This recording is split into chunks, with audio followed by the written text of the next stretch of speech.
Hello and welcome to the Stubz cast. Back once again. It's been a little bit since the last one, but I've got another one booked in today. I'm looking forward to it. Also, if you want a nice graphic or overlay or gaming picture for Xbox, please check out the Graphic God www.xboxgamerpics.com and the Graphic God will sort you out. This week I have got SenseiK1lls. How are you doing, sir? Did I doing say doing that name right? Did I say that right? yeah, yeah. Sensei kills. Some people say Sensei thoughts. I've had people call me thoughts. Don't know why, but they call me thoughts. But Yeah. the podcast is Sensei's thoughts. I'm just Sensei or Sensei's kills. In my gamer tag is Sensei kills. But I'm happy to be here, man. When you reached out to me, I was like, wow, I'm honored because I see some of the guests you've had. Like we spoke off camera. Some of the Yeah. guests you have, and I'm honored, man. I'm humbled that you would even ask me to come on. Yeah, no, it's more about what the show's really about is. I mean, it's not about how many subs you've got. It's about the conversation. It's about content creation. It's basically if someone could learn something. Because I remember you were saying you listened to the Rand show and you got quite a lot out of it, and that's what it's about: helping people out and people learning something. That's really what it's about. Not Correct. so it's a fun journey. It is. I mean, that's my number one. One of my goals. Not I wouldn't say my number. I have many, but one of my goals when I started doing this back in March of this year, actually, was Yeah. exactly that. I wanted to learn people and meet people that I'm not able to normally meet because I have to get on a plane or a car or a train. And in this format, I'm able to meet some of the great people in the community when it comes to the gaming community.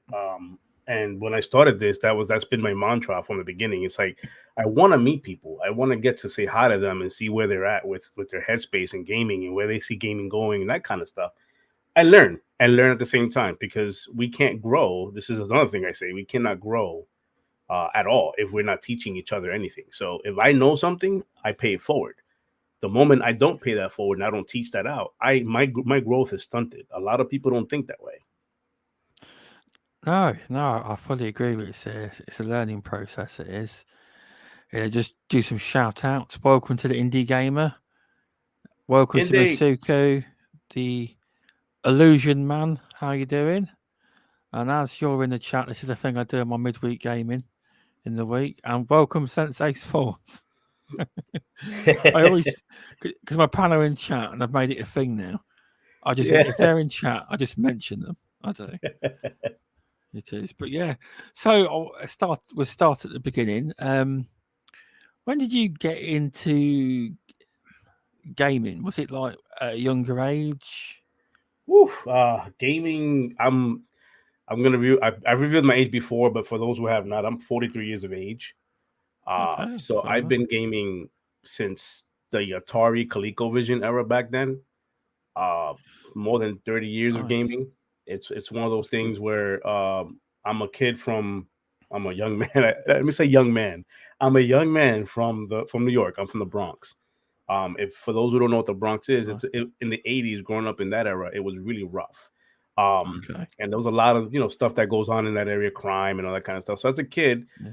my parents needed to find a way to keep me home or keep me entertained so I don't get caught up in the wrong mix of crowds and stuff like that. My father came home one day, Christmas. It was Christmas. It was like the 23rd, I should say, not Christmas exactly, but the 23rd. He ended Okay. up gifting me a ColecoVision. That's And from that nice. point forward, I've been doing nothing but gaming on any platform, every platform. I can't get enough of it. The only thing I don't play is phone games. I don't play like mobile games. Yeah, no, I don't do phone games either. Really, I used I give that Gears Pop a go when that was a thing, but they dropped that because it didn't do very well. Oh, they But dropped it that was fast. that was about it. That was. But no, were you like a were you were you big in? I have to ask this. Are you a Sega guy, or would you say you were a Nintendo guy, or were you both? back Back then Hmm, I was both actually. I had the Master System nice, and I had the nice. Nintendo, the Famicom. I had both of those, so I was both. Um, I played mostly though, because you always have, even though I'm a multiple console gamer, Yeah. I have preferences. So back then, even though I had those systems in my life, my favorite was the Nintendo. Okay, that's fair enough. You got any favorite games from back then? Uh Oof. Zelda, the original Zelda with the gold cartridge. That was Nice. one of my Yeah. favorites. Metroid, classic Metroid, one of my favorites.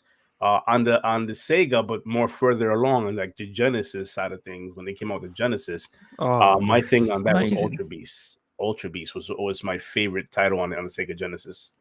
I'll have to try that. I will. Probably try it tomorrow. I've got every game.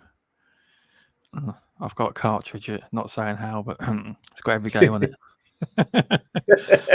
But I have the original console. I play it on the original console. But it's called the Sega Mega Drive over here. They changed the name. It's a different name. Genesis in America. Yeah, that's It America. was Yeah, yeah. called. Yeah. But no, yeah. Were you a big Sonic fan? Like I know some people don't like Sonic, but I play Sonic. Yeah, I mean I don't hate it, but it's not my on top of my list. But yeah, it's a good game up until recently nice. though. Well, I still play the original. I don't really play Sonic games now. Really, I still like the retro games. I do. Stay Uh, with the retro that because that the yeah, newest Sonics like these newest ones that have been coming I out. have tried. I tried some on the 360. I didn't really think they were very good. It's more because I probably I like the old graphic style, and a lot of people are like, how can you like the old graphic style Yeah. when you're in like the graphics we're getting now? So it's like, it doesn't because some people go, well, I'm used to 60 frames per second, but if I go any lower, it makes me sick. I was like, oh, it doesn't do that to me. It doesn't because there's loads of indie games as well that have got graphics that look like games from the Sega Mega Drive era, and they're very very good. Mm-hmm. They are. There's loads of games like that. There is a market for it. People still like indie games. There's a market for So indie and for retro. yeah, Sonic Mania has the original graphic style. Right, I'll be looking that up then Right. on the Humble Bundle. That's probably PC then. That is Luke Torres. Am I saying that right? That's your co-host. That's That my is that co-host, correct? Mr. Yes. Logic in the Yeah. house, and his support. Welcome. But yeah, no. Retro. Were you an arcade kind of guy Oh, back in the day? was I? Oh my god, I was the guy that would put my 25 cents, my quarter, right on top of the screen while people playing Mortal Kombat, Street Fighter, or whatever fighting game there was at the time. And I would call next, and that was the guy that hardly ever came off the Oh, sticks. right. Like I would be the guy that keeps winning and winning and winning until the one guy comes in and goes, "Nope, I'm gonna take you off of this," and he never did. But the owner of the shop had eventually would have to unplug it so we could stop playing because it was just a big commotion we call it like we did. But Oh, that was okay. our hangout back then. You know, it was like let's go to the shop, to the arcade, and it was just a one arcade, Mortal Kombat, one arcade, and that's what we played. That sounds cool. You sound like you'd get on with Lord Cognito by the sounds of it. He was one of them guys. I He saw the was. picture he tweeted the other day. Wait, Shinobi? Yes. Yeah, he Yes, loves that. Yes. yes. Yeah, he's big into that. He was big into Mortal Kombat and all them kind of games. Yeah, he's a good guy. He is. There's a lot But of no, memories that's cool. when it comes to the arcades. I used to go to this thing again. My stories are from New York, so I'm sorry if the your chat doesn't like relate to it, but I'll explain as much as I can. But like growing up in New York, there was a place we used to go to in Yonkers, like a few counties over, where it Yeah. was called Nathan's Hot Dogs, and Okay.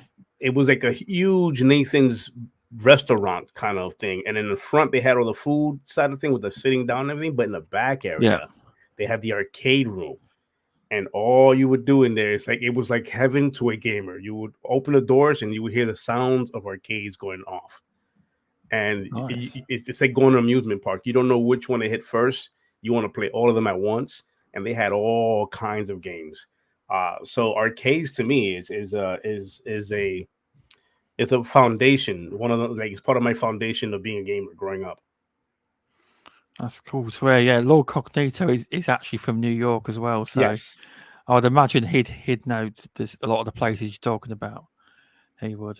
He's a cool yes. guy. So apart from that, have you got any other? Have you got any? Did you like any other games that weren't fighting? Any different style of games on the arcade machines that you liked? Like any apart from like fighting games. Yeah, apart from fighting games. You're gonna laugh at me. There was a game. It was called Space Harrier. I don't know if you remember that game. It was about a No, guy. He was on. He rides a rocket and shoots like centipedes in the sky and things like that. It's like think of Galaga. I don't know if you played Galaga. It's no, I something ain't like played that, but that.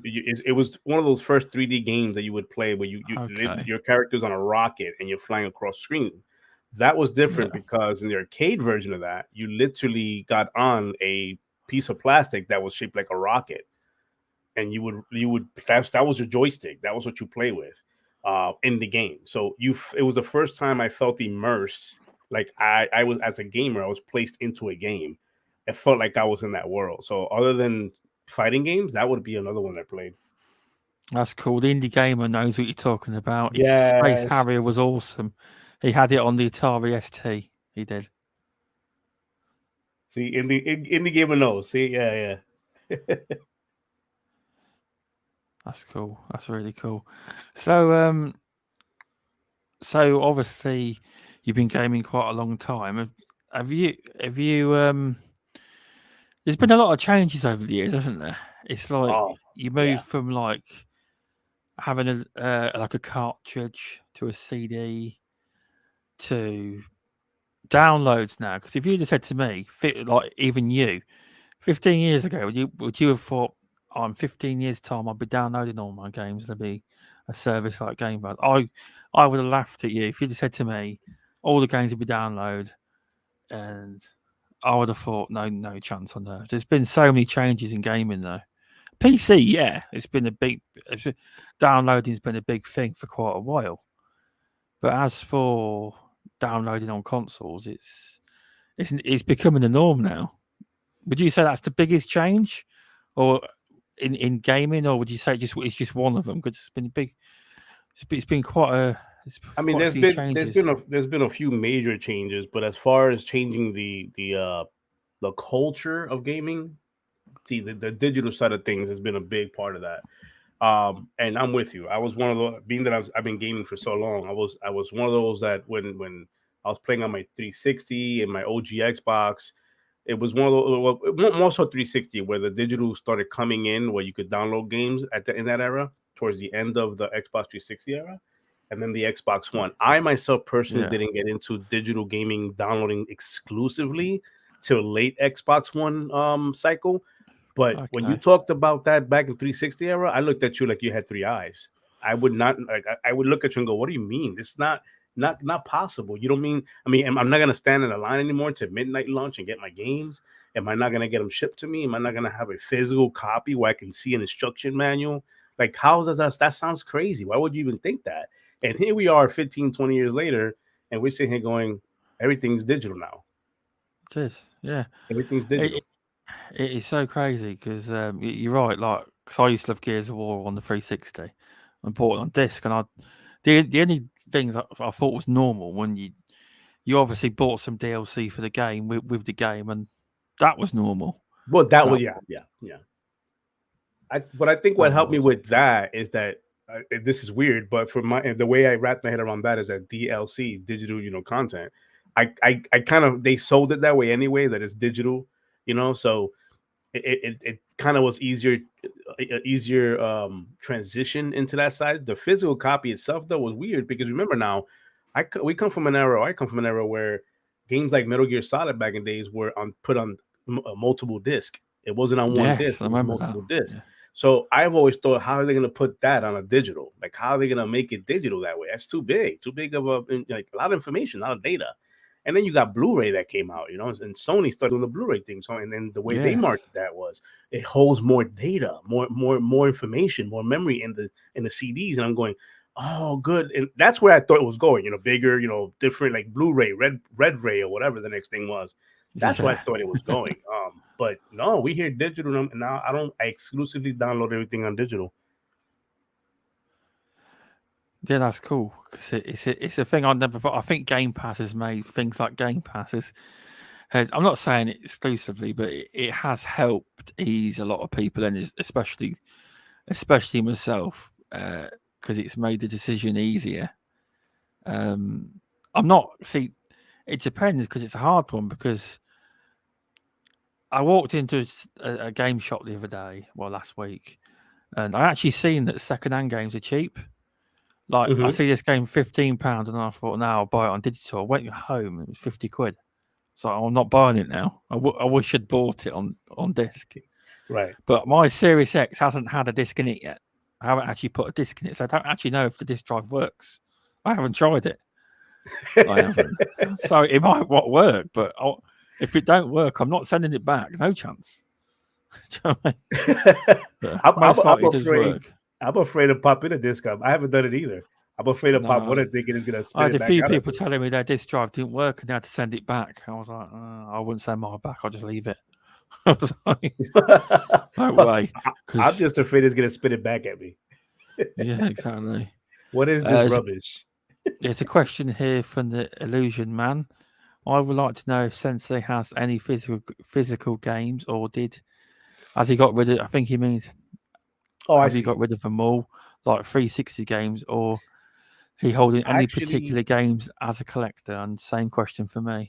shout out to Illusion Man. I like that. He good question. Actually, I do own several 360 titles still.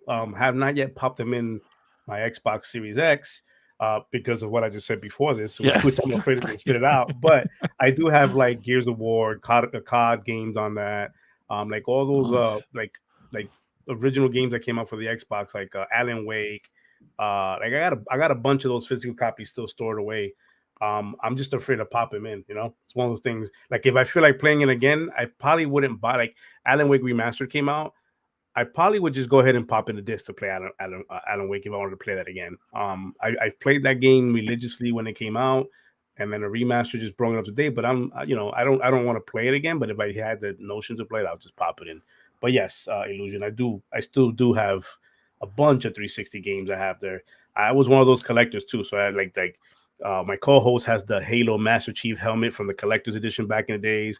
I have like Nice. Gears Wow. of War stuff and Call of Yes, Duty good. stuff, Assassin's Creed Tin Can, GTA Lockbox, that kind of stuff. So I was a big physical guy. That's cool. That is. Yeah. Gears of War, my favorite game. Yeah, I had the console and the controller. Is that the Xbox 360 Gears 3 limited edition? Yes. I have that as well. I do. Oh, beautiful. And to answer the question, I think I've got Gears 1, 2, and 3 on disc, and I've got, I don't know what else I got on disc. I haven't got many games left. I've got a couple of Xbox One games I've never put in my console.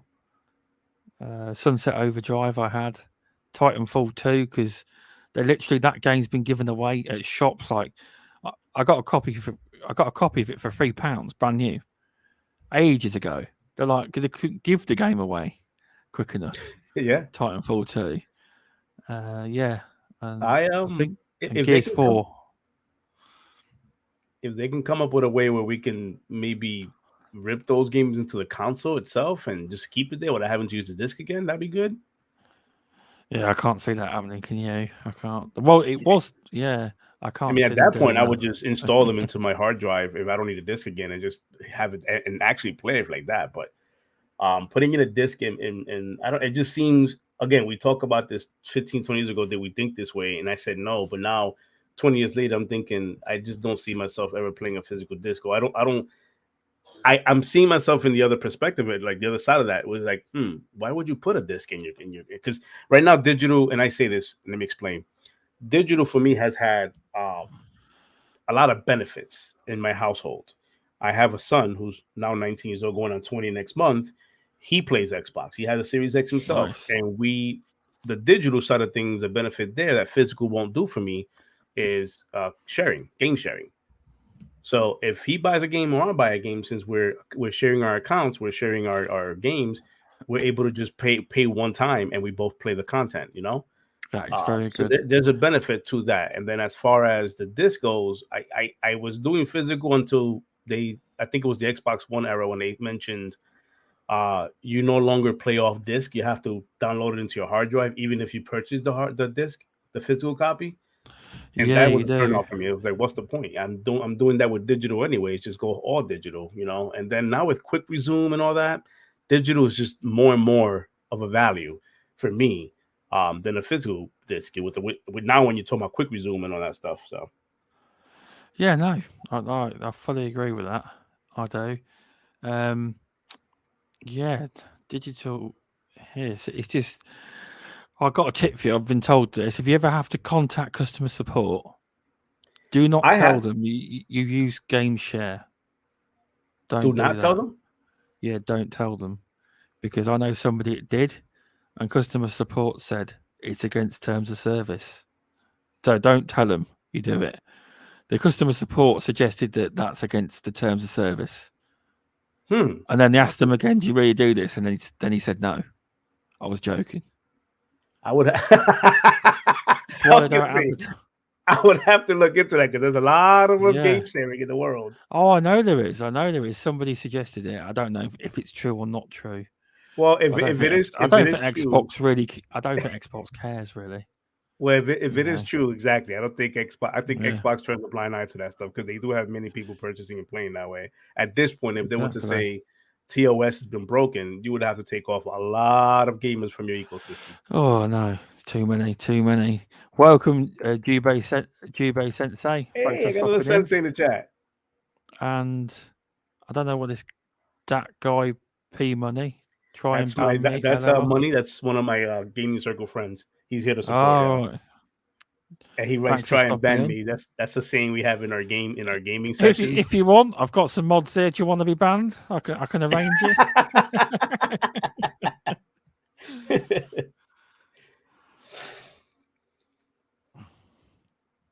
So right. Oh, So yeah. So Mesuko, T what Mesuko. Masuko? How you doing? Yeah. Um. So what made you want to? So before you got into this whole setting up your own YouTube channel, etc., what made you want to actually? Did you listen to any podcasts or watch YouTube videos, etc., before you actually took the plunge? Yes. Wow.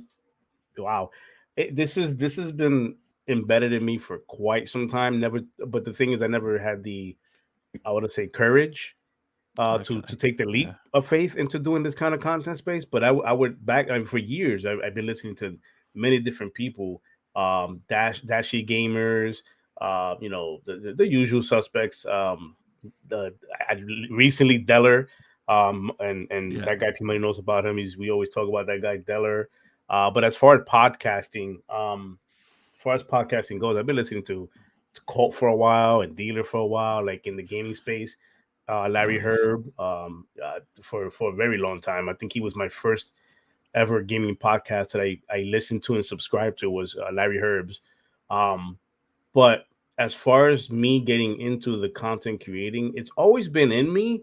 If you ask like my gaming circle that I've been gaming for 15 plus years now, we've always been that crew that's always like, let's try something, let's do something. We should do a YouTube channel. Even back then, when it was not even YouTube, a thing about YouTube, it was more of the MLG gaming scene where it was like, let's Yeah, play I remember that. competitively Yeah. on Call of Duty and Gears of War and Halo.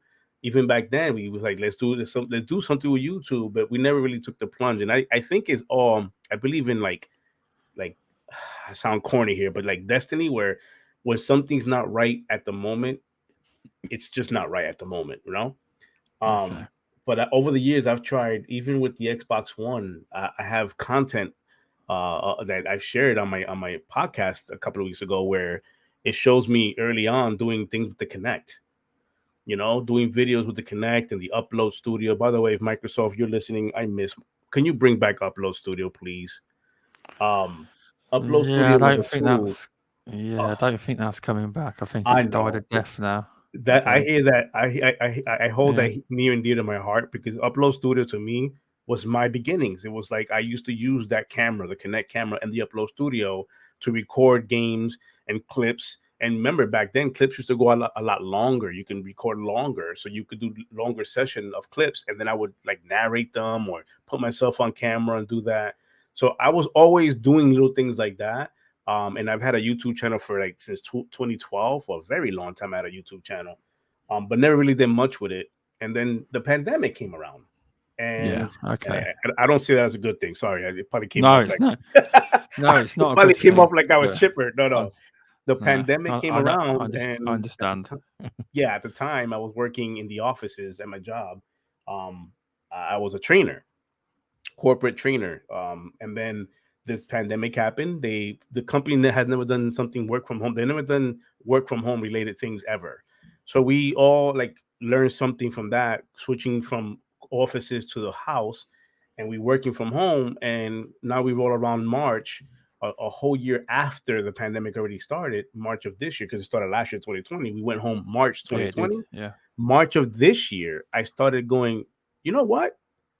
I'm home, and I can do more. I can do a lot more. I'm more flexible. The work life balance is a lot more flexible. I don't have to worry about people in the office or not. I'm at home. I can do things. So I started, putting together this podcast, and I got with the guys that I've been gaming for 15 plus years. Our very first episode, if people go back to the very first episode, I have all of them on, and there's a lot more missing that's not on that podcast. But we decided let's go and do this, and we ended up just go ahead and doing a podcast. And 31 this week is 32 episodes later. Here we are, me and Logic still going strong.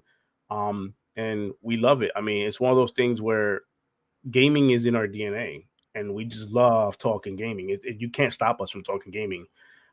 It's just that natural to us, that organic.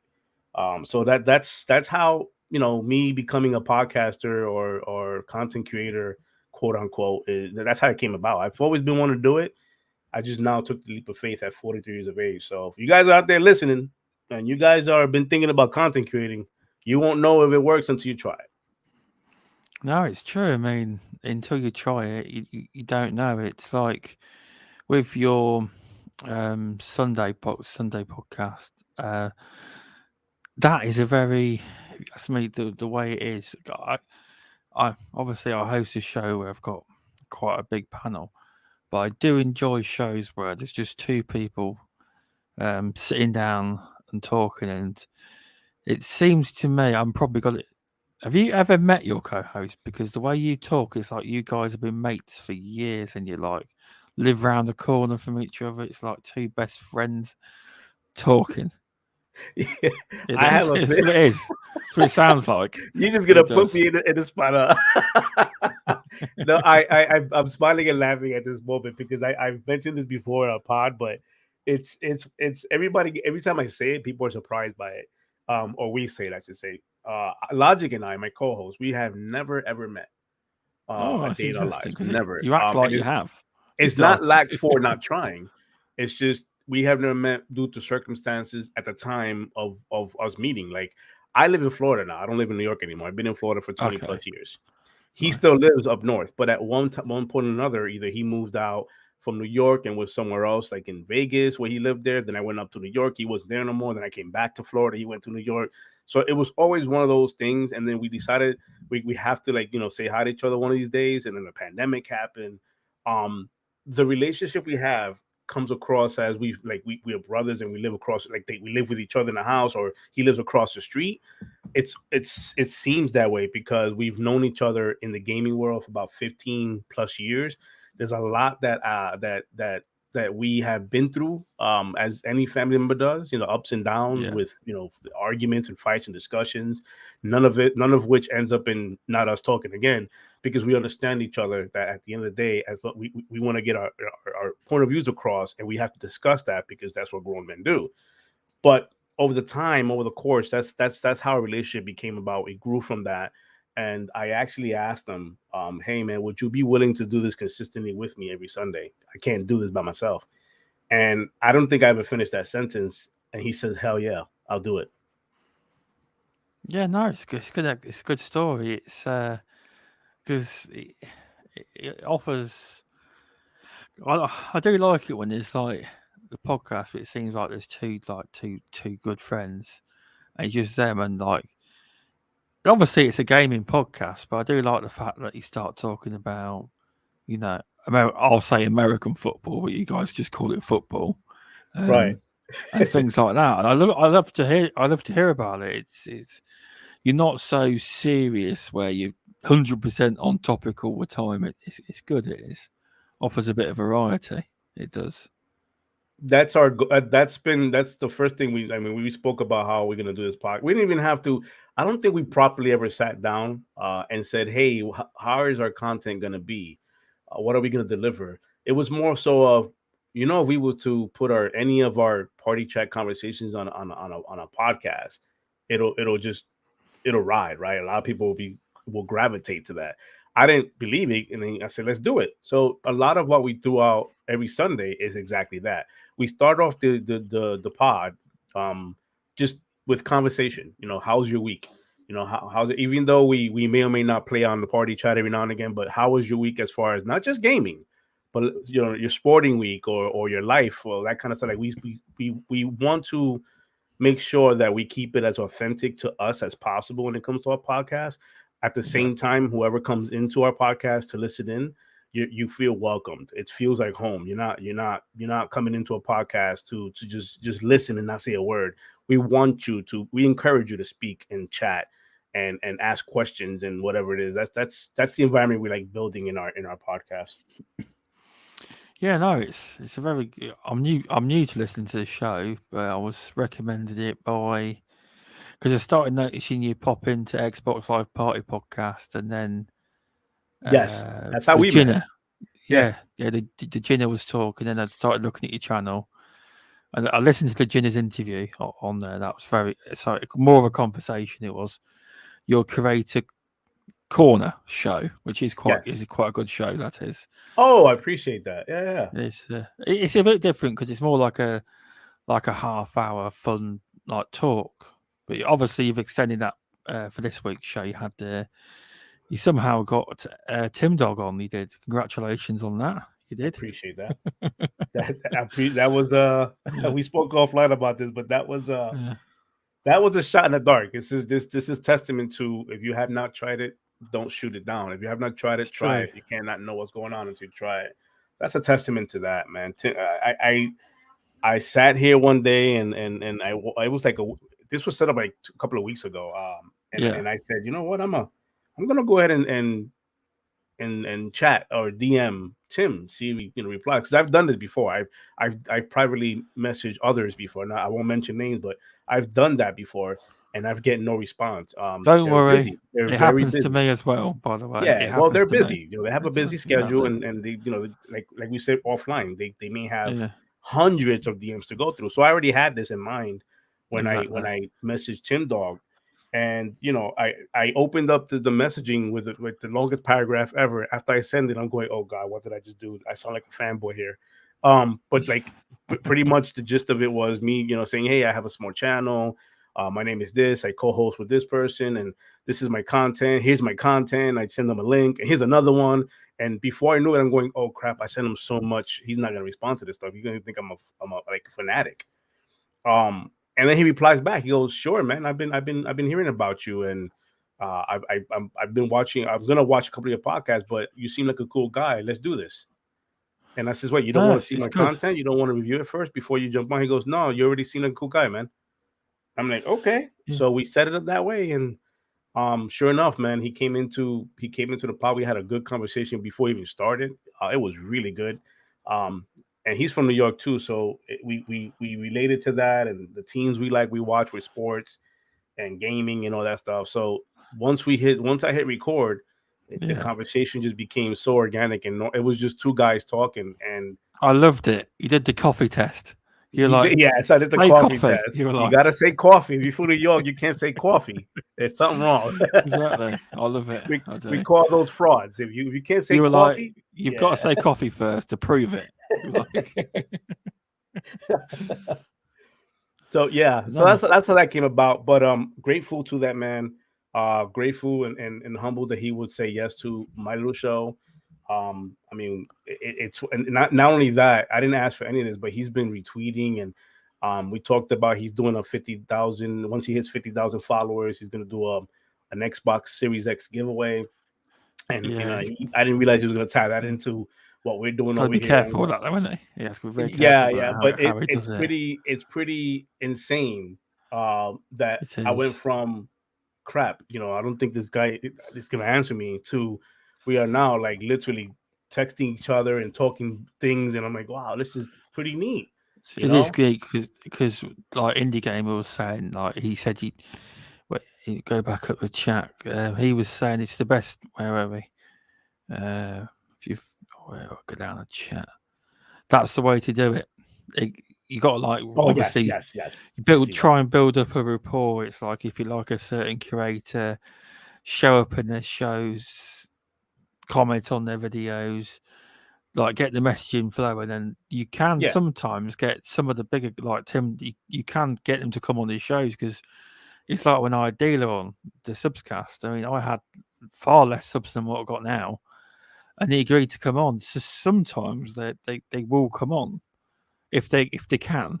Yeah, because everyone thinks, oh no, the big time shots and they won't come on, but they will. Some they will, and you've proved it with Tim Dog, which you've done very well. So that's the kind of thing you got to do. It was a shot in the dark, like you say, and it worked. It did. Surprisingly, I mean, I got a lot of messages privately that congratulate me, thank me. They were like, "Wow, this is." I've had several accounts that I've been following for. They've been following me. I've been following them for a while. That's reached out to me and said, "I didn't think this was possible. You've now made it possible for me to think bigger." And if I did that for someone, of like I'm because I'm nobody. I have maybe I think it was 230 something subs to my channel. Nothing big, nothing more. But that to me, that's not Yeah, the important side.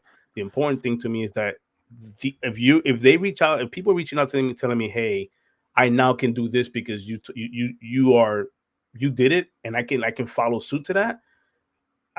That's the part I love. That's the part of the community I love. That the growth. yeah. No, you're exactly right. You're. It's pretty cool. It is. I think that guy P Money. I think you're asking a bit too much there. He wants you to jump from Tim Dog to Matt Booty. Mad booty. I think most people struggle to get that guy on this show. You have to be vetted by Microsoft legal. You do Yes, background checked and yes. everything to go on. It'll be Well, from everything. what I They'll have believe, they'll, they'll have a lawyer in the podcast. from what I believe, when you have these execs, they but I think Boom said it's, Yes. they have. Well, when Boom he had Larry Herb on, and he said like people were asking him how did you get him on the show, and he said you just that he didn't try and get them on. They actually offered him the interview, and he says, well, you got to go through a vetting process. They've got to make sure you're not some kind of, you know, Microsoft are protecting their interests, and they've got to make sure you're not some kind of. Of course. Yeah. It I doesn't mean, I've look heard them I've make heard them they look got bad, legal in there you know. while the Exactly. podcast Yeah. is going on. I heard they got legal in there listening in. No, I think you submit questions. You do, and they have to know ahead of time. But it's fair enough. It's still good to get someone from Xbox on his show. It's a big achievement. It is if you can get someone on, and Boom's done very well. And Boom is proof because he's always said to people, Hmm. of his age. Look at his age; he's doing well. So it just proves. I think he's like 50 or nearly 50, and look how well he's doing. He's just living proof that if you want to try something and give it a go, just do it. It's just, it's one of them things. It's like anything. You don't know until you try it. You don't. Yeah. I also tell people. I tell a lot of up like starting content creators or anybody who's been doing it or whatever. I always say don't be shy to reach out. Like my DM's always open if you need tips or any ideas or you want to run something by like each other, that kind of stuff. The one thing I found out really quick being part of the Yeah. podcast community is Yeah. that I found that really quick in the early going is that there's a lot of support in this community. A lot. Um, just got to be patient. You gotta understand, you gotta put yourself in other shoes and understand they may be busy or doing other things at the time. That if they're not responding, and you said this before we went live, if they're not responding, Yeah. it doesn't mean that they're just ignoring you. It's just they have a life too, and some of these Exactly. content creators, this is not their life. They have a regular job outside of the podcast. They have family. They have things they got to take care of outside this universe. But I always tell people, if you want to run anything, if you need help or assistance, or you want to ask a question, how, because that's how I started. Literally, when I started podcasting, I was asking anybody I could that would answer me, hey, what program are you using? What mic would you recommend? What audio settings? What I would ask these questions because I didn't know what I was doing. Like I Well, just said, it's I thought it helpful. was put a mic in my face and speak, you know. Yeah, But it's then, you know, there's quite a bit to it, but there's a lot of help, and there's a lot of YouTube videos that can help you as well. If you really don't know what you're doing, hmm it's learning over time. It's like I'm waiting for the software that I use. I was going to go and try and make an intro today, and I use a software called Movavi. I think that's how you say it. Movi. I'm probably saying it wrong. Basically, it updated my software, and I thought, yeah, it's an update. So what's happened is it's updated it to the 2022 version. Well, I've got plus version for 2021. Now it's not working. oh, That's it, indie gamer, and their support's normally quite good because I want the version, the previous. I don't want to pay another fee yet, anyway, right. and to use the software I bought, obviously. So I'm sure they will sort it. I didn't know the update. It didn't say. It just said the new version. Is It that didn't say are going to you talking jump about you. Movavi? That's it. That's it. I Yeah, always because say it wrong. Indy's I in the do. chat saying that Movavi. Yeah, That's it. I always say it wrong. I say a lot of words wrong. People's names like but Masuku. I hope I said it right. It, It sounded like it that came out wrong sounds out of my right. mouth. That sounds right. Welcome, Redis TV. Welcome, Fabio, and welcome, Hey, Judzilla. XPO Thank, Party Pod. yeah, yeah. Thanks for stopping in. But yes, some of them. It's all a learning process. It is. So, with your, let's think. I tell you because I tell everyone. You know how YouTube updated. I don't know if you've seen it, so they could put terms of service for curators. So basically, I seen the first case today of a video that had an advert put on it that was by a non-monetized channel. It was SenseiK1lls' first ever video. I clicked on it and it served me an advert, and I clicked off it. I wish I'd screenshotted it, and then I kept pressing the video, going back to it, and it wouldn't reappear. It wouldn't. But your video had an advert on it. Yeah, You it brought did. that up to my It attention did today. because it did say they can do it if they want to. But after that, the video it would not play the advert. Maybe it's random, but it played an advert. It was really strange. But it That's does say that in their creators thing now they can do it if they want to. Even if you're not monetized yet, they can. see, that's crazy. It, it's There's a random. lot of It work was. that as a small content creator who does not get monetized, there's a lot of work that I got to put into what I do for them to just put a advert on there and make money off of me. And what does that do for me? Are you exposing my None. channel out so I can get more subs, or are you? Is this in ways to help promote my channel so that I can grow more and then get to No, that point? no. It's just they want. The thing That's is, not fair. it's just well, the way they look at it is, you use our service for absolutely free. You don't pay us, and that they monetize it. Well, But that was I random. pay for That YouTube video Premium. was.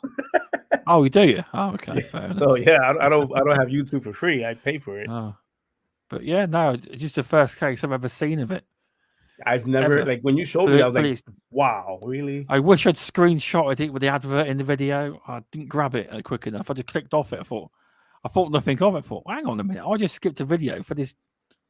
It's not, that's when I thought, yeah, it's the first case I've seen of it. They were talking about doing it, but not on everyone's videos, but just a random one that They're was. trying to sneak it in, I guess. Yeah, but yeah, but no, there's quite a lot of content on there, mate, on your channel now. I mean, you're very. I looked, you're very new. 7, 8 months. You've not been going very long, have you? No, I've been doing this in March, about 7 months, I would say. Yeah.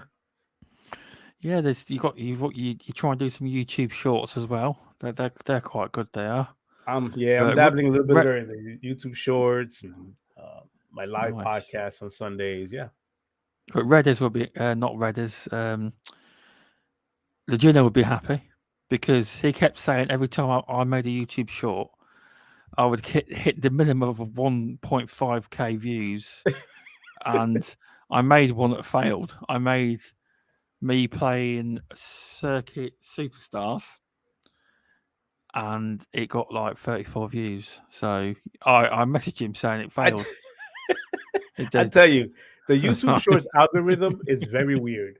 I put on shorts up there that it won't get a couple of hundred hits, maybe 30 something, 40 something hits. That's it. And I put videos up there that's like whatever. Let me just put it up there, and I got 1,500, 1,600K on it, and I'm going, huh? It's just I can't quite figure it's out the algorithm of YouTube Shorts. it's like a TikTok algorithm. I mean, the reason them videos did well is because I picked Halloween and I put hashtag Halloween. They were like Christmas. They were like Halloween pumpkins. They weren't like gaming content. And I put the right ones in, and it worked. And now Christmas is coming. I'm gonna do some Christmas ones, and it'll probably hit as Yeah, well. yeah. But the gaming ones, with me playing Circuit Superstars badly, but I am trying. Indie gamer knows I'm really trying with that game. It's not easy, but if you're used to that style of game, you will find the game quite easy. But it's fun with friends. But I thought I'll put it on and see how it does. It does so. Stubbs channel should be rebranded Halloween channel. Yes, yes, for shorts. Halloween's done very well. And as Christmas approaches, there'll be some Christmas shorts. There will be all them hashtags in. See if we can get Can some we talk views. about how we like how Thanksgiving? Well, here at least the states, Thanksgiving is like ignored now. Every year that goes by, it gets more and more ignored. Over here, it's not even considered Thanksgiving no more. It's Black Friday month. It's like the whole month is sales of retails. Just it. It's all it is. Oh yeah, It goes from over It goes from here. Halloween to Christmas. We just skipping over Yeah, Thanksgiving now. it it does happen over here. Black we don't obviously we just have Christmas. We don't have Thanksgiving. It's not a thing over here. But Black Friday is a thing, and yeah, they seem to. A lot of the shops seem to like drag it out over a few weeks, and a lot of the deals really ain't worth it. A lot of it's just crap they're trying to get rid of, Of and course, that's why they drag it out. Fair enough. Christmas and Black Friday is the biggest shopping days of the calendar, even in Britain they are, because most people hold out for Black Friday. They I'm do. doing that for I've been down to play Far Cry 6, but I know because of what happened to me last year where Ubisoft burned me, I ended up buying both Valhalla and Watch Dogs Legion for full price each. That was 60 Okay. a Yeah. piece US dollars. That's Yeah. $120 US dollars. And literally a month later for Black Friday, or a couple of weeks later for Black Friday, it went on sale. And both games you could do a buy one get one for $60. Like I was able to buy Oh. people were able Right. to go in and get either or copy and get the other one free. And I'm sitting here going, oh, okay, we're Oh. gonna do this game. Okay, so this year with this Far Cry, I'm gonna wait to see if it goes on. I want to play that game so bad, but I don't want to pay full price because of what Ubi did to me.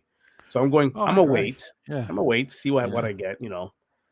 Come November. Now we're in November and the sales are happening. So let's see. No, I fully agree with that because it could happen. It could.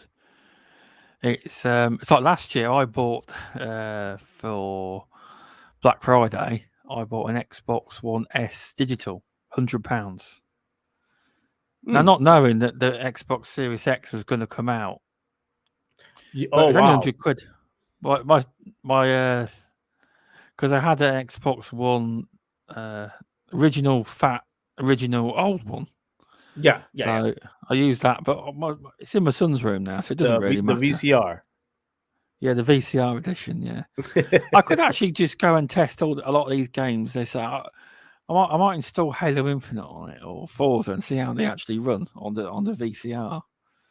We will see. But yeah, Black they do drag Black Friday out, but it, in Britain they don't seem to.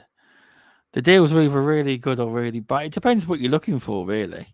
It really does. I know in America it's real. It's a real big deal, or it used to be. I don't know if it still is. Can you still get crazy deals or not? It just varies, I suppose. It um, does. it varies because they'll get the big what we call big ticket items.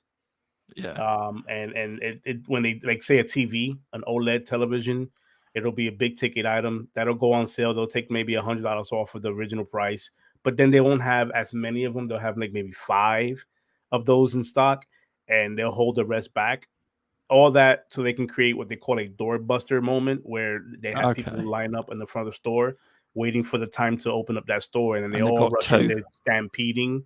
It's an embarrassing scene for me. I mean, I've worked Black Friday as retail. I've been part of Oh Black Friday as no. a consumer, and both sides of it, it's just ugly. It gets really ugly. People literally fist fighting over a TV or a toy that's been marketed as, the hot item this year.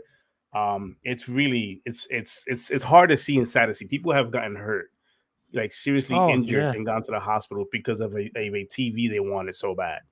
Oh, I remember when it first happened one year. Um, Asda over here did it. They used to be owned by, I think Walmart used to own Asda. They don't anymore. I think they did, or Sears World Trade, one of the two. And Asda had a really good TV deal on, and it's basically doors open, people running, people getting kicked over, and after that, it basically all the shops. What they did was they done it all. They done a lot of the offers online, and they wouldn't tell people when the deals, when what times the deals are going to be available, etc. Mm-hmm. So it kind Mm-hmm. of nipped it in the bud, and a lot of the shops just do the deals online. But ever since then, it's the deals haven't been as good. I suppose you got to, it's what you're after really, but it's a big in America. I know that Oh, it's it huge. is. It's you. They'll It do is things like that. Really, they won't tell you the time. They won't tell you how many they have in stock. And they do this purposely to create this what they call a FOMO, fear of missing out. Um, exactly, it's a exactly. business maneuver that's been done even with, with the gaming consoles. They do the same thing, fear of missing out. Um, they doing that right now with Forza. If a lot of people are being pressured into buying the game because you're seeing so many people on Twitter talk about it, that how you getting it early? Oh, now I gotta spend that money to get it early. I'm missing out. I am missing out right now. I need to get it, not knowing that you could just wait a couple of days and get it on Game Pass and play it on Game Pass. You're not missing out on Yeah, nothing. But it's just that buildup has been there across the board for when it comes to retail or gaming. It's one of those things where they built that, and it's a marketing tactic. I get it. When it comes to games, it doesn't really hurt nobody. But when it comes to retail, you physically are in the store. People are trampling over each other, fighting, and just it's crazy. it is crazy. You are right. You are, but I'm sure I'll be playing Forza on Tuesday. I haven't bought the premium pack so I can play it. I know a lot of people have. Uh, I It just looks like don't. I mean, in my view, if it is because it's exclusive, they should just let everyone play it. If you're in Game Pass, but that's my opinion.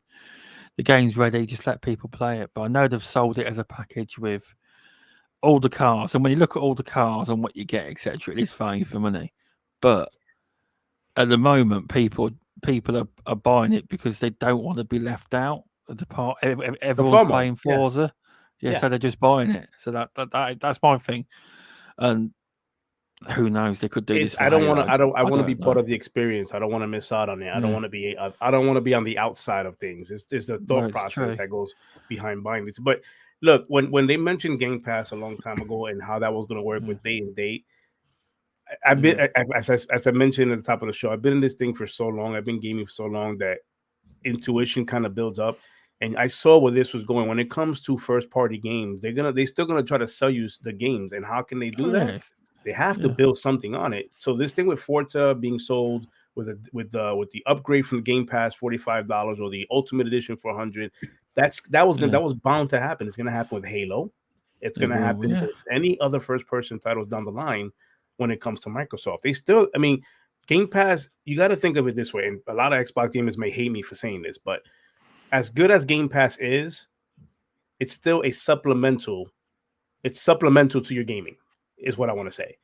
You still should be buying your games traditionally, and Game Pass should complement what you do. It shouldn't be where if you don't see it on Game Pass, you're annoyed and you're bothered because it should be on Game Pass. You should never feel entitled to that kind of stuff. The Game Pass no, I version agree. is a Yeah, supplement to your gaming. And if you think Yeah. of it that way, then you'll be okay. But too many people are angry because, oh wait, I thought it was gonna be day one. It is day one. It hasn't launched yet. Technically, But yeah, that yeah, is the release I mean, date. You're right. Battlefield's doing that right now. Next week, if you buy the gold or ultimate edition of that game, you will be playing it next week instead of 2 weeks from now. So it's I every think game has you done this. can, yeah, but I think with Battlefield 2042, if you want to try the trial for 10 hours, Yes, you got to you try for can't. 10 hours. You can play it with early access. You can. That's what I hear. So you can try it early. You can, You can. but the intention is they want you to buy it basically. Okay, but you say Obviously, the 10-hour trial starts next Friday, the 12th, right? For everybody who has EA access. yeah, this is what I hear. I could be wrong. I've heard it on a few podcasts. I don't know whether they've got it right or wrong. I don't know. I don't, but I won't be trying it. I don't really like. Stubbs, Oh, I don't mean to like cut you off or nothing, but was a question by Illusion Man a while ago. I don't know if you want to answer that, but yeah, yeah. You just got just get back to it. I mean, Yeah. I So don't. a Yeah. question for Sensei and myself. What do you think about the console wars BS? How do you guys handle this? As you have way more attention on social media, I am not talking to me like I'm like some guy like Look at us. Twin We're Dog big or something. timers. We're Oh, big timers. no way. Um, I I try not to get sucked into it, but there's been a few things recently where went it. I shouldn't have done. I had a debate. So I basically I don't get DMs about console war stuff. I try not to get involved in console war stuff, but sometimes I get dragged into it, but very rarely anymore. People used to tag me and stuff, and I stop replying. I'll just turn the notifications off for certain tweets, and in the end they stop tagging me in stuff because I used to get it all. I used to get it all the time. Tag team fanboy stuff, and when they realised I wasn't replying to them and turning notifications off for it, and in the end, I asked some people to stop tagging me in this so-called insider stuff. Because I used to be insider DMs as well, so-called insiders, and I left them all, and I said I'm not interested. So that's kind of how I handle. I don't know how you handle it. Um, like I said, I've been around the game for so long that console wars has been part of my. It's been part of me being in the gaming community for so long. Yeah, I can joke around with the console war stuff when it's light stuff, you know. And I mean console war on both sides. I have a preference. It's Xbox, but I can laugh at when there's a joke being made at Xbox because Xbox is not my how to say, it's not my persona. It's not me. I'm not yeah, Xbox. Xbox is not me. I love playing on it, but I'm not X. I don't represent Xbox. I don't get paid to sit there and hold a flag for Xbox. I don't. that's true. Same thing with PlayStation. I don't get paid to hold a flag for PlayStation. Do I like console war when it's light stuff? Of course. But some of the stuff I've been seeing, and this is my opinion and my truth, but some of the stuff I've been seeing lately, especially this generation, for as an Xbox guy, for years I've been Yeah, hearing, Xbox is bad and Xbox has no exclusives and yada yada yada, and the people that were the fans that would play Xbox would have to defend themselves, but it was a different kind of defense. It was different. It was kind of like you should try it, whatever. Now that Xbox is getting some sort of traction and they're positive and they're coming out with games and their system's solid, their ecosystem's great. I'm starting to see a trend here where it's no longer just, hey, I love my Xbox, just leave me alone and just have fun and play games. Now we're turning the community, there's some in the community that's turning into just like the PlayStation toxic fanboys, where they're yeah. turning into everything it's bad. It's turning into we can't mention how Forza is great without down punching something on Sony side. And that's the part Yeah. that gets annoying to me. It's like, okay, can we not just talk about how great the game is without having to talk about something that's bad on the other side? There's no need for Oh, that. oh, And a I lot of these agree. gamers are getting into these conversations about frame rates dropping and Digital Foundry found this and Oh it's no. not 4K. Where's the 8K? Look, I'm an old school gamer. If the game is fun, I play it, I enjoy it. If I have no intentions and it's not on my radar that game, there's no need for me to talk about it because I can't talk about it. I don't know anything about it. It's how I go True. about the whole console war stuff. Now, do I get tagged and stuff? I used to, and what I did was I lost followers doing this, but at the end of the day, I can care less about followers. It's one of those things where I had to stay firm and go, hey, from now on, whoever you tag me, please don't tag me. I don't want to be tagged in these meme wars, and I just don't. It's not my light. It's not my space. I don't want to be part of it. I like interacting with it, but don't tag me in it because it just looks like I'm just all about console warring. But I do get DMs. I do get DMs. I used to get a lot of them. I don't get them as much anymore, Really? but I used to Okay. get DMs where people would just call me just stupid names and just not threats, but just dumb stuff like fanboy stuff.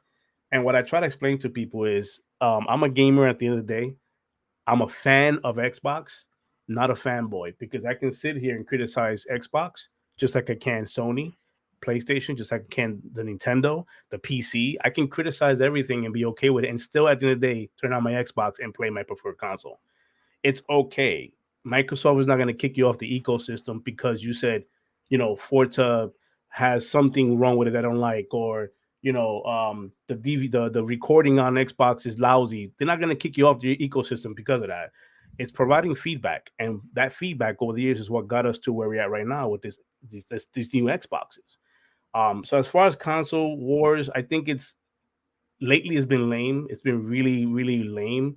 It's getting annoying seeing people just retweet the same toxic accounts over and over again, I agree. and like with headlines saying "I'm tired of this." Well, if we're tired of it, stop retweeting it. Stop looking at it. Just leave it alone. Block it. Go away. Yeah, I It know doesn't do it's nothing to you. At the end of the day, that account does not pay your bills. It doesn't do nothing for your life. It doesn't. You're not married to it. So allowing that energy into that space, you need to allow yourself to understand that it's just Twitter. It's not serious. yeah, You could walk exactly. away from it and turn on your favorite preferred console, if not all of them, and just play it. Exactly. But PlayStation didn't help themselves, did they? Because what happened was they made the fanboy war worse.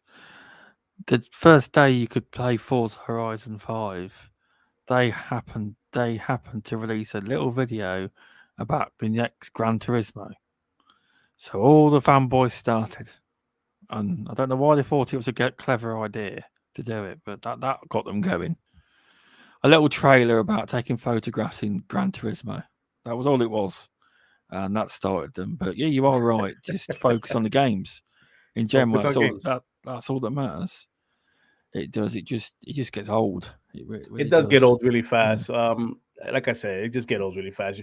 Like if you're gonna celebrate a game, celebrate a game. You don't have to downplay it. You don't have to talk bad about something else to celebrate a game. You really don't. I remember because my podcast is Xbox centric. I remember the first Yeah. time it was the one of the state of plays where they showed off I forgot what it was. They show for me it was a great show. It was a good show. It was not the last one. It was the one before it or two shows before where PlayStation showed Yeah. off a bunch of games. And to me, it was a great show. I quite enjoyed it. I kind of went a little crazy and said 10 out of 10 in the beginning, but then I after speaking to my buddies and everything, I thought process said it's an 8 out of 10, because this and that. You wouldn't believe, Stubbs, the heat that I got for that on the internet, like on Twitter. Oh my God, you praising? It's like the world is gonna I end know. because I said something good about a Problem different. is, it's like you have to pick a side and you have to pick theirs. It's like when my midweek gaming show. I used to predominantly talk about Xbox, but now I do talk about PlayStation as well because I like and if it sometimes we talk about PC. It depends what field the news or a good talking point would be. But I got a bit of crap for basically putting PlayStation in the logo from a few people when I got told, "Well, you're doing it for the clicks." It says, "Can you show me where the views are coming from?" Then do you mean? Well, you're doing it for your views. Where was my views bumped? I can't see that they've bumped. Oh, I says, well, if you don't want to watch it, don't watch it. But I says, You don't have to the watch it. the, You're the not rest the forced. rest of the panel like talking about other PlayStation, Xbox, etc. Not just Xbox. I says it's hard. Sometimes it is hard to just come up with Xbox topics all the time. So PlayStation slightly varies it up, but it's like you have to pick one side or the other. I don't pick any. Oh yes, I've got a PlayStation 4 upstairs. I'm borrowing one. I don't. I do usually play the Xbox. I do.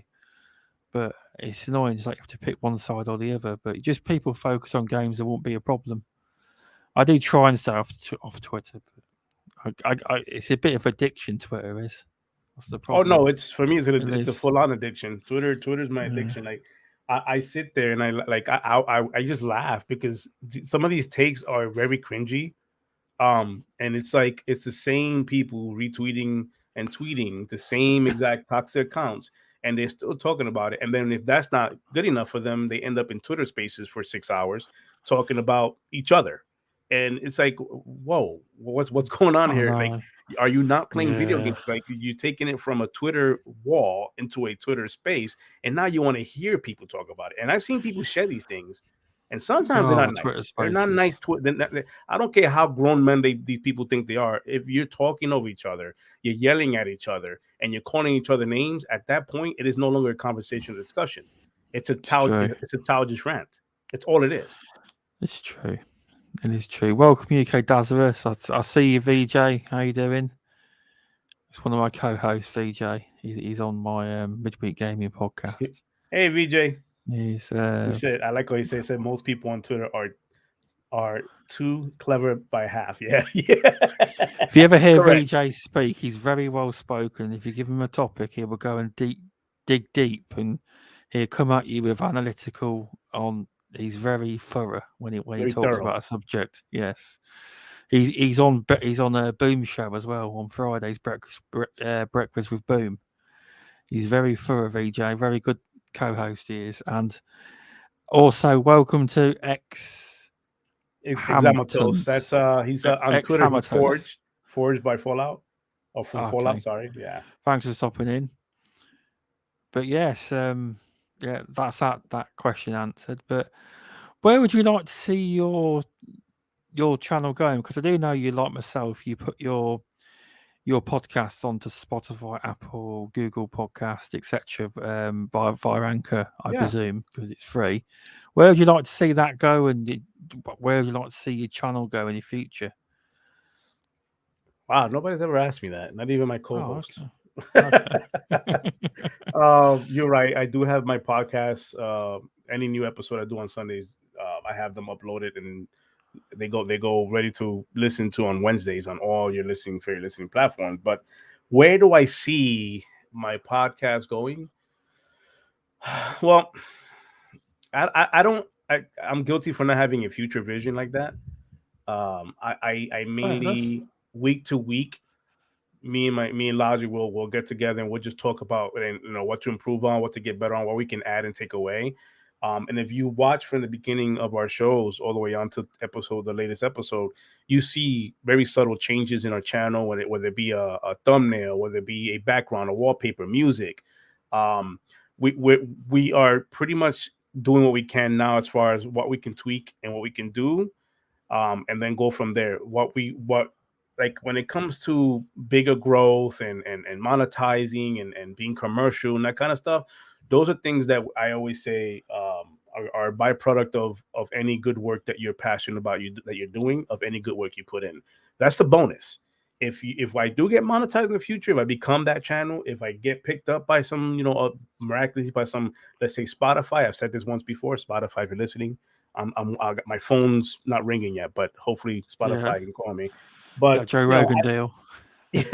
I'll take a good deal right now. But as far as Yeah, future big or any kind of where I wanted to go kind of notion, I'm guilty. I don't have nothing like that. I just want to keep continuing talking to the community and meeting the community.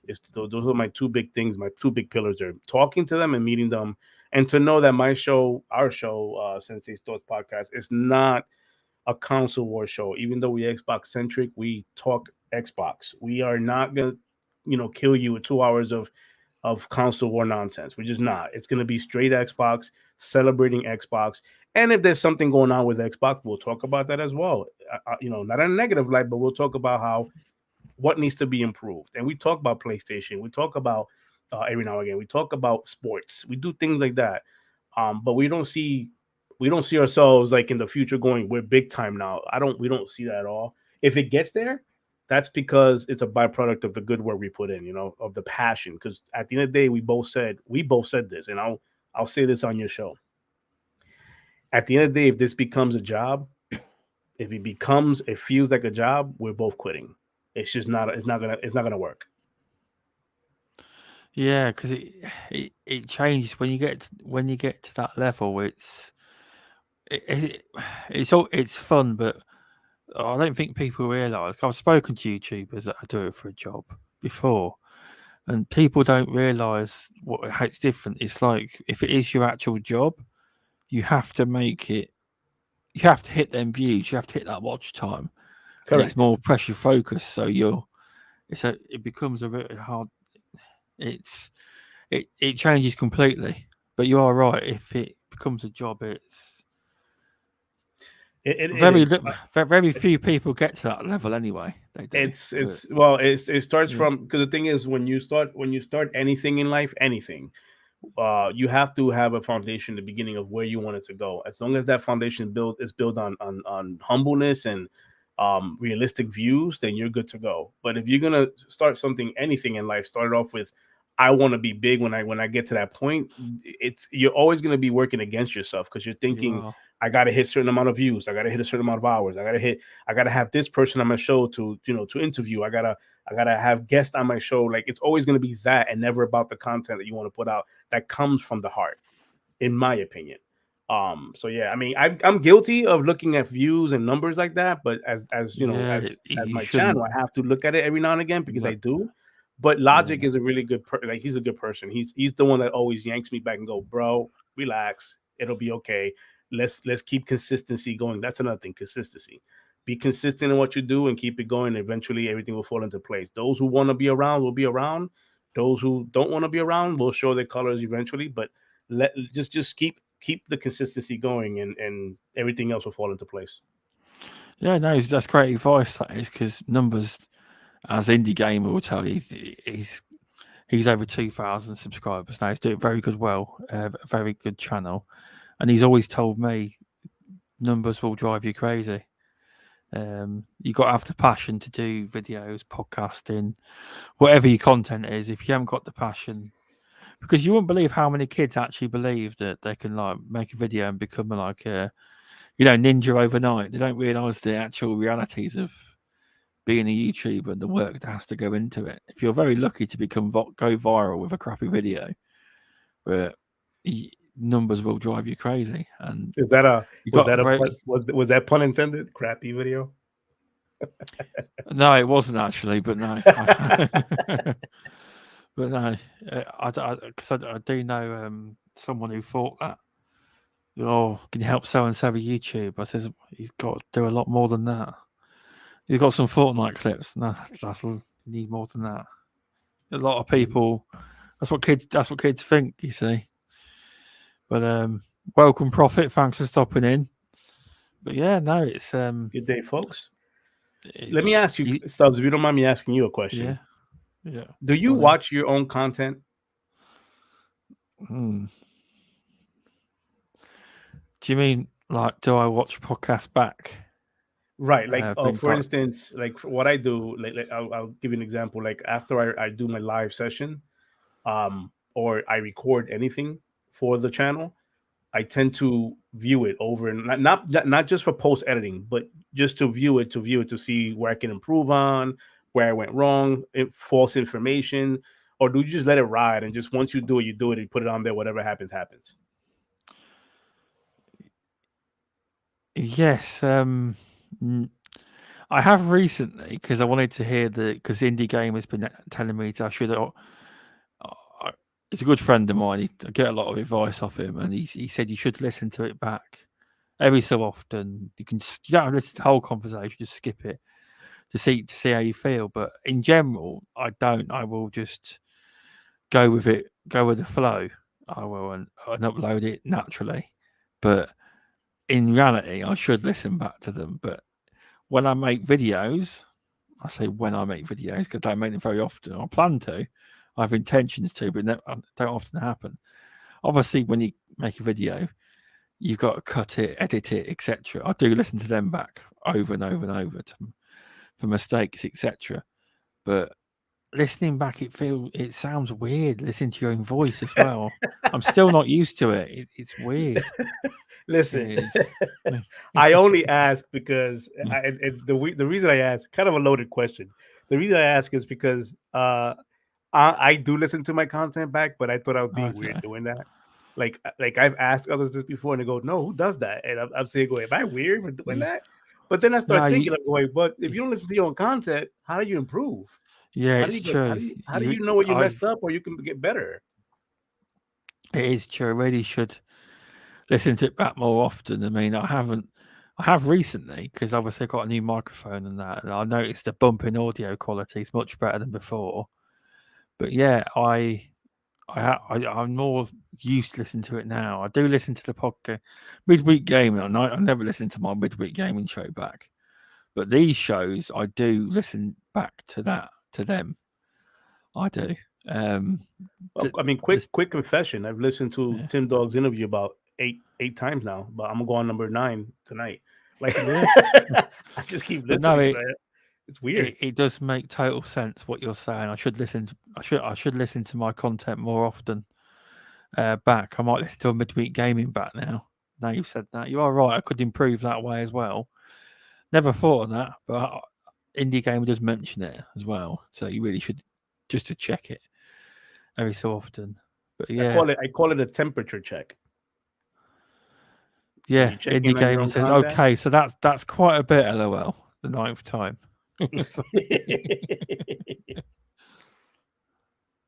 That's quite a bit. Well, I mean, that's weird now, right, Indy? That's probably the weird when I'm in that realm eight times. I guess I should stop now then. No, but I've listened. I mean, I've interviewed Examatos that's in the chat right now, and I listened to that over and over again. Not it's to improve, but also because God, I'm just a sucker for meeting new people. Like this here, I'm probably gonna listen to this over and over again because I get all giddy. Like I'm that schoolgirl, and I know I'm revealing a lot here, but I get giddy when I meet new people. Even though it's not face to face, it's one of those things. Was like, man, I want to listen to it again, and oh man, it's just awesome. That question was great. Like I just like doing that. I don't know. Like I'll listen to this over and over again. I'll listen to anything in the past I did over and over again. I'm still listening to a podcast episode from week 5, episode number 5. I'm still listening to those things because I like seeing the progress as well. Like I've recently, when I've uploaded all my stuff to the podcast, to the Spotify's and the Apple Music, I sat there and listened to I listened to, and these are 2-hour podcasts. I listened to mostly all of them, and like just to hear the progression and the growth that like we've had from day 1 to episode 31. It's like I did that. I did that. Xamato said that in the chats. You're your own fan. Like nobody else is gonna cheer you on like you do. So when I'm listening to my own thing and my wife walks in, she goes, "You're a weirdo." I'm like, "Yeah, I know. Everybody tells me I'm a weirdo, but hey, here I am. You married me 20 years." So it's like I listen to it, and I appreciate the growth that we've done throughout the episodes. And this is why mainly I listen to them too. It's one of those I'm 43 years old, it's with COVID around, who knows, and I want to know what I'm leaving behind for my kids or my wife or people that are fans of my channel. Like what am I leaving behind if and I don't mean to sound heavy, but what am I leaving behind if that was to happen? Well, yeah, no, yeah, you are. Yeah, you took a bit of a turn there. You did, but no, you are right. I think I'm gonna do that from now on, just to obviously with the podcast, listen to them back because you are right. How do you see your own progression? And yeah, it will help a lot. But I know a lot of podcasters never do it. Like if you ask a lot of them, they will say no. And I'm one of them, but it is a very good question. That is very good question, Sensei. That is. Thanks for that. Curiosity Yeah, sometimes kills me. yeah, but no, it's a very good question. But yeah, thanks for coming on. It's been a pleasure to have you on the show. Ah, It has. thank you I for hope you thank you for continue to. inviting me. Like I said, I was surprised. No, it's good. It's a fun chat. I knew it would be. I knew it would be. I was about to say. So yes, thanks for coming on. Hopefully your channel will grow and continue to expand in size, and but as long as you enjoy, you know, it's all fun. At the end of the day, if you don't enjoy it, you wouldn't do it, would you? It's fun. It That is. is correct. If we're not enjoying it, we're not doing it. It's one of those things where um, the live podcast on Sundays and even the content throughout the week, even my Twitch when I do Twitch gaming, those are things I do because I love doing it. You know, it's not because the job, and I hope it never turns out to be that way. If it does, oh, I'm done. I'm not doing the content until you know, because at that point you're not doing it for the love anymore. You're just doing it for whatever whatever monetary value comes out of it. That's true. That is very true. Would you like to plug yourself to the people? Because obviously we're on podcast feeds and people listen on demand as well. Sensei's links are in the description, but I'm sure he'd love to plug all these shows as well. He would. Shameless plug time. Okay. Um, no worries. My name is SenseiK1lls. That is my gamer tag. I have a podcast called Sensei's Thoughts with my wonderful co-host of the best in the business. We call each other duos, Mr. Logic. We do this every Sunday. Every Sunday. We missed 1 week because I was very ill, but every Sunday is at 5 o'clock p.m. Eastern time. And then throughout the week, I throw out content. For example, on Wednesdays, around 5 o'clock in the afternoon, I'll throw out a midweek thoughts kind of a thing where what's my thoughts on the gaming world. And then on Fridays, I have my creative corner, which I do similar to what we do here with Stubs. It's I spotlight the community. What I do is I like spotlighting the community itself. So I've had guests on there, like he's in the chat right now, Examatos. I've had Big V, another great content creator on that show. The Jenna, I've had him. Jenna was awesome. He was on there, Yeah. and I just had recently Tim Dog. So if you guys want to go back to my channel and view those things, they're there. They're usually about a half hour, but with Tim Dog, I extended a little bit longer because it's about an hour because there was a lot that we spoke about there, not just gaming. So but that's what we do. And then every now and again, I get invited to these wonderful content creators' channels to have a conversation, and I thoroughly enjoy these things. Hopefully, in the future, I can probably come back and have another conversation. But the conversation with me never stops with these things. Stubbs and I, we've been talking before this even happened, and we'll continue talking after. Hopefully, you guys in the chat, like Indie Gamer, let's see. I know examples already. We already have that open communication. VJ, I'm looking forward to seeing what you have there. I've not embarrassingly, I've not checked out your content, so I will now. Profit. Who else is in here? If I missed anybody, I apologize. But that is my that's my channel, Sensei's Thoughts on YouTube, and I'm also on Twitter under Sensei's Thoughts. I am very active on Twitter, but I don't do the console war stuff. I'm more of the down to like the logical kind of person on the gaming side. I'm always the one that comes in and goes, guys, no, that's not. Let's do this way. I always I'm that sensible guy that I keep being told. But other than that, yeah, that's where you can find me, man. I rambled on at the end there. No, thanks. Yeah, you've gone down very well. Indie Gamer has enjoyed it, and most of the chat seem to have enjoyed the conversation. It was very good. It was. Thanks for coming on, Sensei. Please check out his content and subscribe to his channel. All the info is down below in the description. And I'd like to thank you all, and I will see you all soon. Thanks, guys. Thank you, Stubbs. Thank you, everybody. Have a good night.